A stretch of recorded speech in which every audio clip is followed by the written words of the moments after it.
स्वागत है आपका हमारे YouTube चैनल पर। और आज हम पढ़ेंगे कुछ नाभिक प्रतिस्थापन अभिक्रियाओं के उदाहरण, और उसके बाद में विलोपन अभिक्रिया पढ़ेंगे, और उसके बाद में पढ़ेंगे हम धातुओं के साथ में अभिक्रिया, जिसमें हम पढ़ेंगे ग्रिग्नार अभिक्रमक के साथ अभिक्रिया और दूसरी देखेंगे वुर्ट्ज अभिक्रिया।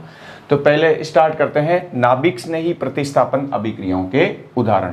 तो नाभिक स्नेही प्रतिस्थापन अभिक्रियाओं में हम पहला उदाहरण लेते हैं जब एल्किल हैलाइड की अभिक्रिया यानी RX की अभिक्रिया हम करवा रहे हैं NaOH से। तो यहाँ पर जो नाभिक स्नेही अपने को मिलेगा वो OH- मिलेगा। ये OH- इसको प्रतिस्थापित करेगा, ROH बनाएगा, ठीक है, और यहाँ पे NaX निकल जाएगा।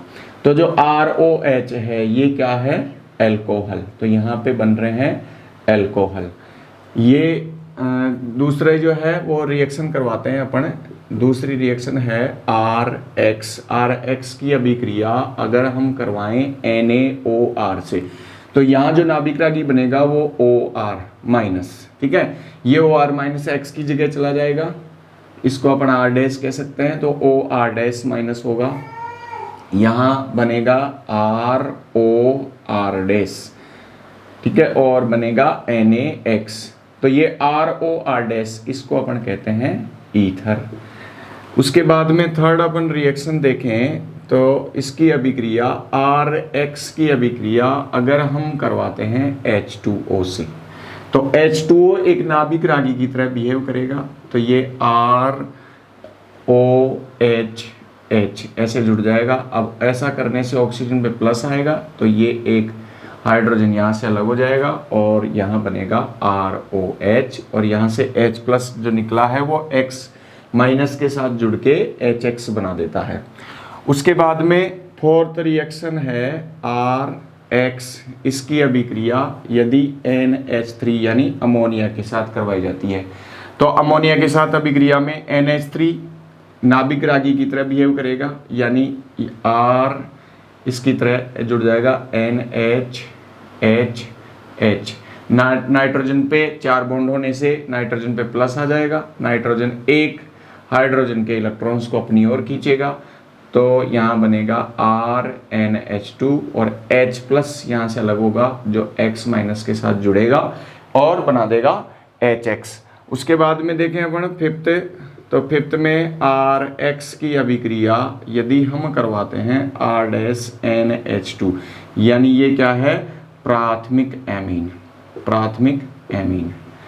प्राथमिक एमीन से अभिक्रिया करवा रहे हैं, तो ये नाइट्रोजन इस पे अटैक करेगा, नाभिक रागी की तरह बिहेव करेगा। तो यहाँ R ये इसकी जगह जुड़ जाएगा N, और यहाँ R-, इधर H और H, और ऐसा करने से नाइट्रोजन पे प्लस आ जाएगा, ठीक है। तो नाइट्रोजन पे प्लस आते ही नाइट्रोजन इसके इलेक्ट्रॉन्स को अपनी ओर खींचेगा, तो यहाँ से बनेगा RN R- और H प्लस HX। ये बन गई द्वितीयक एमीन।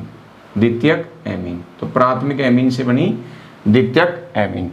उसके बाद में नेक्स्ट रिएक्शन अपन देखते हैं। अगर ये द्वितीयक एमीन से रिएक्शन करता है तो क्या होगा?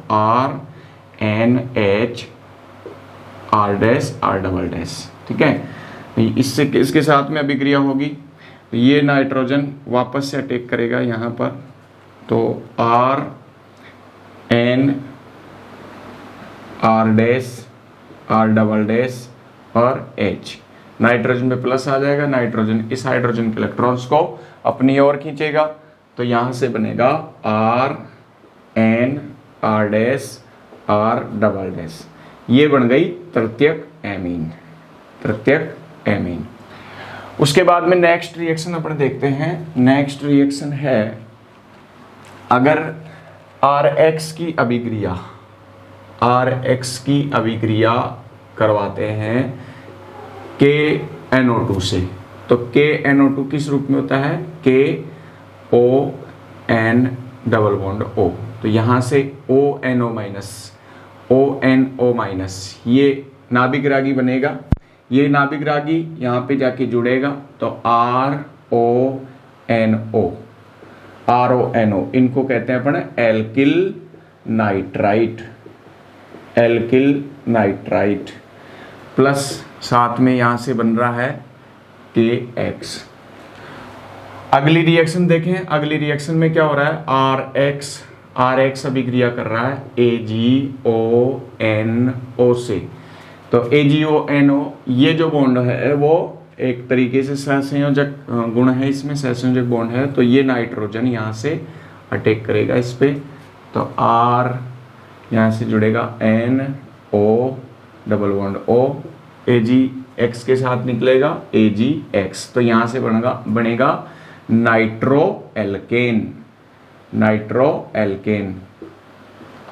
ठीक है, उसके बाद में नेक्स्ट रिएक्शन है, यदि हम RX की अभिक्रिया करवाते हैं, RX की अभिक्रिया करवा रहे हैं हम किससे, KCN से अभिक्रिया कराएंगे तो यहाँ पे मिलेगा अपने को CN माइनस नाभिक रागी, तो ये CN माइनस इस पे अटैक करेगा, बनाएगा RCN प्लस यहाँ से KX, तो इसको RCN को बोलते हैं अपन एल्किल नाइट्राइल।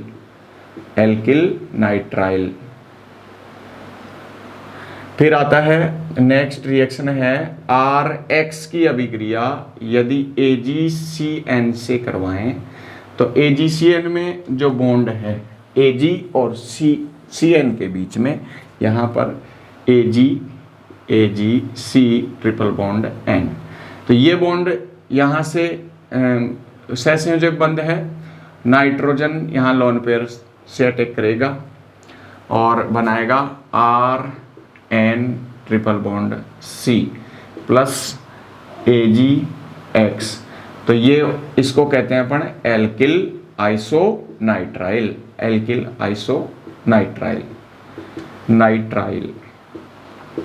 उसके बाद देखें अपन 10th रिएक्शन है, जब RX की अभिक्रिया करवा रहे हैं हम, RX की अभिक्रिया RCOOAg,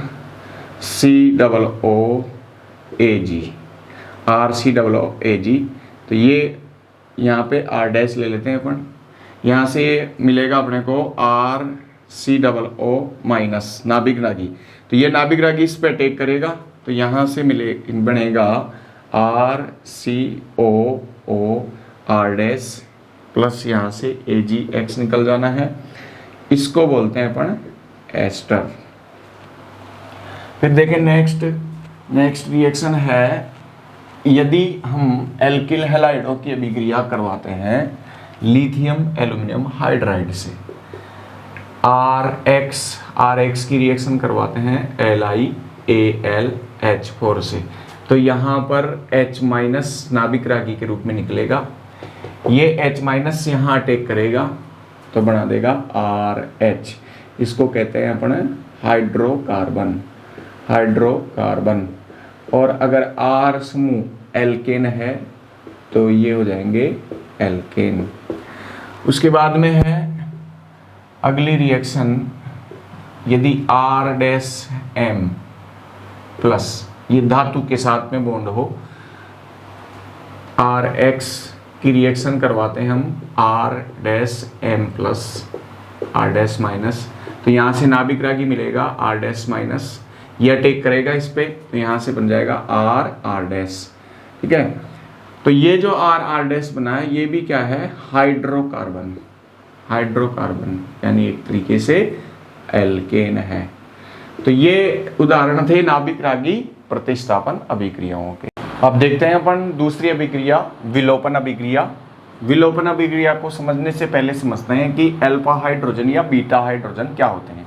ये हमारे पास में एक एल्किल हैलाइड है, और इस एल्किल हैलाइड में जो कार्बन इस हेलोजन से जुड़ा हुआ है उस कार्बन को अपन कहते हैं अल्फा कार्बन, और उससे अगले वाला कार्बन कहलाता है बीटा कार्बन, और इस बीटा कार्बन से जुड़ा हुआ ये हाइड्रोजन कहलाता है बीटा हाइड्रोजन। ठीक है, जब किसी एल्किल हैलाइड की अभिक्रिया, जैसे एल्किल हैलाइड अपने पास में है CH3CH2X, इसकी अभिक्रिया किससे करवाते हैं, अल्कोहलिक KOH से, KOH लेते हैं यहाँ पे हम एल्कोहल ले लेते हैं, एल्कोहलिक KOH से करवाते हैं। तो जब एल्कोहलिक KOH से इसकी अभिक्रिया करवाते हैं तो इसका जो बीटा हाइड्रोजन है, ये है बीटा हाइड्रोजन, तो यहाँ से ये X और ये बीटा हाइड्रोजन का विलोपन होता है और क्या बनती है यहाँ पे alkene, CH2 double bond CH2 plus यहाँ से निकलेगा HX। इस तरीके से अभिक्रिया होती है। फिर उसके बाद में देखें अपन तो अगर हमारे पास में एल्कीन है CH3CH, इसके यहाँ पे CH2 CH, ये X CH2 CH यहाँ पे 3, ठीक है। तो ये हमारे पास में एल्केन है। इसमें दो प्रकार के बीटा हाइड्रोजन हैं, एक बीटा हाइड्रोजन ये है और एक बीटा हाइड्रोजन ये है अपने पास। ये दो प्रकार के बीटा हाइड्रोजन है इसमें। तो बीटा हाइड्रोजन जब एक से अधिक प्रकार के बीटा हाइड्रोजन होते हैं तो इसकी रिएक्शन हम जैसे करवाएंगे KOH, और KOH कैसा लेंगे यहाँ पे एल्कोहल के साथ में, जैसे एथेनॉल के साथ में ले लिया अपन ने KOH को। तो यहाँ दोनों प्रकार के बीटा हाइड्रोजन निकल सकते हैं। अगर ये बीटा हाइड्रोजन निकलता है तो एल्कीन बनती है। यहाँ से ये हाइड्रोजन निकलता है, अगर ये HX के रूप में निकल रहा है तो यहाँ एल्कीन बनती है CH3CH double bond CH3, CH double bond CH और फिर CH3। उसके बाद में अगर ये नहीं निकल के इसकी जगह पे निकले ये वाला हाइड्रोजन तो एल्कीन बनेगी CH3CH डबल बॉन्ड CH2, ये एल्कीन बनती है। तो ये वाली एल्कीन बनती है 81% और ये वाली एल्कीन बनेगी 19%, यानी ये मुख्य बनेगी, मुख्य रूप से ये एल्कीन होगी और ये अल्प बनती है। तो ऐसा क्यों हुआ? क्योंकि इसके अंदर सेतजेप ने यहाँ पे एक नियम दिया था, सेतजेप, या इसको बोलते हैं अपन जेट सेप भी, सेतजेप या इसको बोलते हैं जेट सेप। जेट सेप के नियमानुसार विहाइड्रोजनन के फलस्वरूप वह एल्कीन मुख्य रूप से बनती है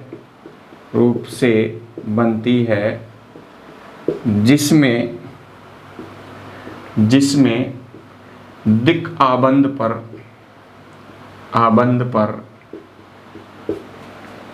अधिक संख्या में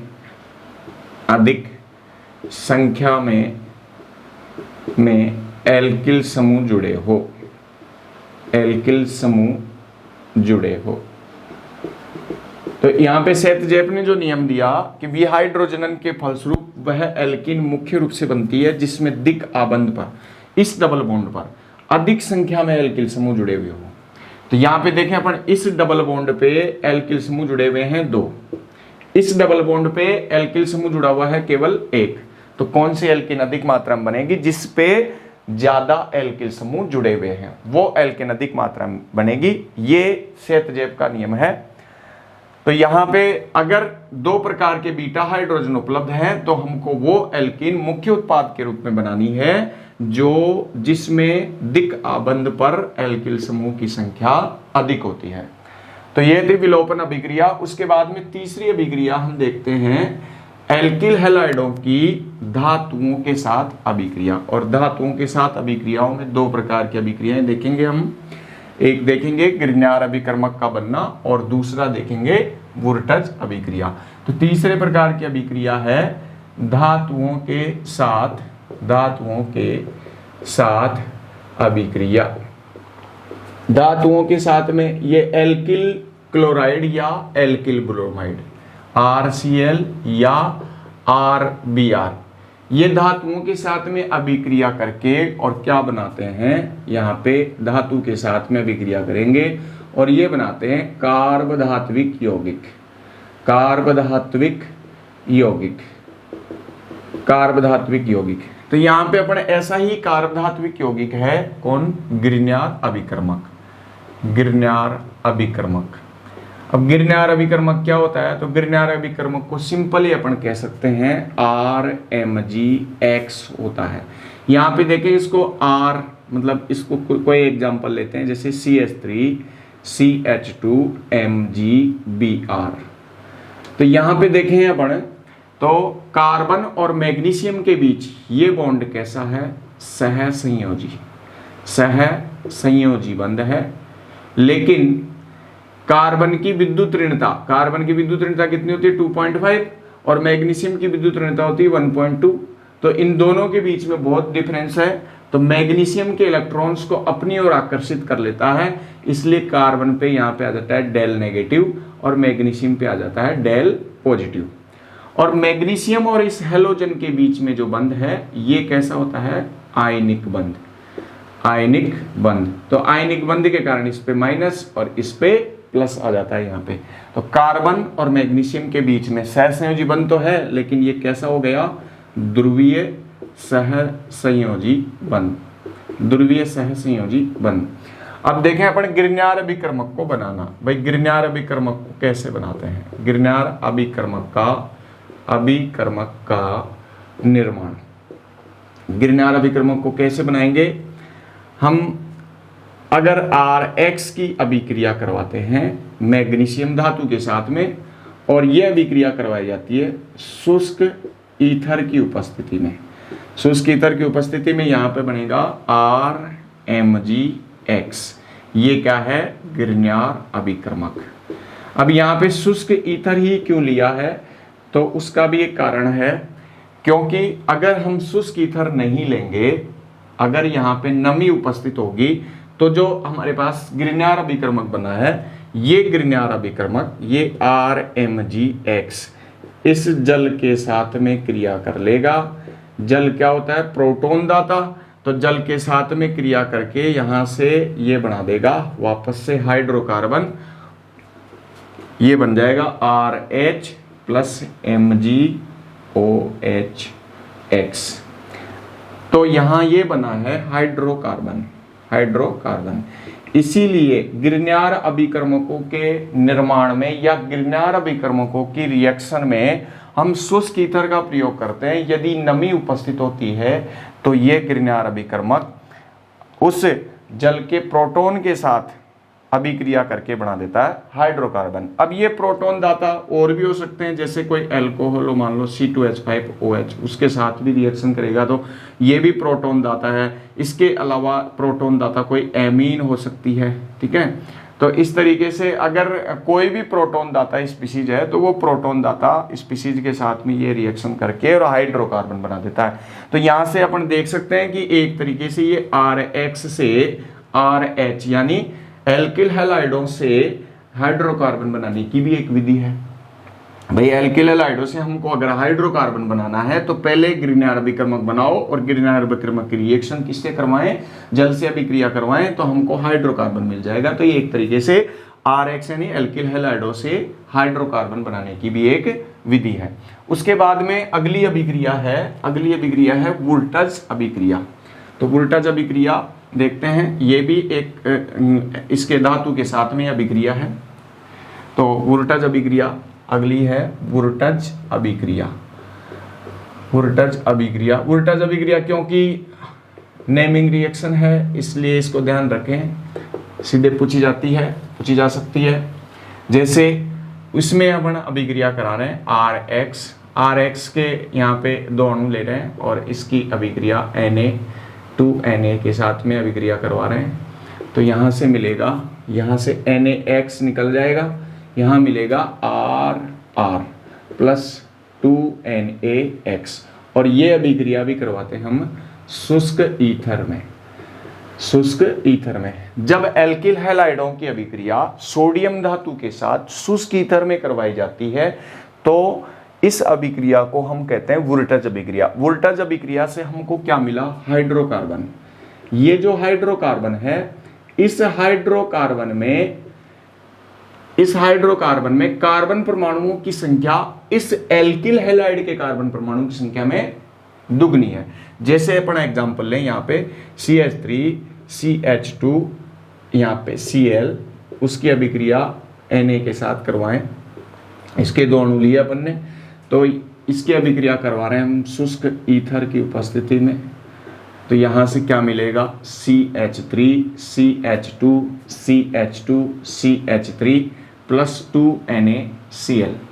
देख सकते हैं अपन एल्किल हैलाइड में कितने कार्बन हैं, 2 कार्बन, और यहाँ जो हाइड्रोकार्बन बना है उसमें कितने कार्बन हैं, 4 कार्बन। तो इस अभिक्रिया की ये विशेषता होती है कि जब भी हम किसी अभिकर्मक उत्पाद के अंदर हमको दुगने कार्बन चाहिए तो वोल्टेज अभिक्रिया से हम प्राप्त कर सकते हैं। जैसे यहाँ पे है 2 कार्बन और यहाँ पे है 4 कार्बन, तो कार्बन की संख्या यहाँ पे दुगनी हो जाती है। तो ये थी वोल्टेज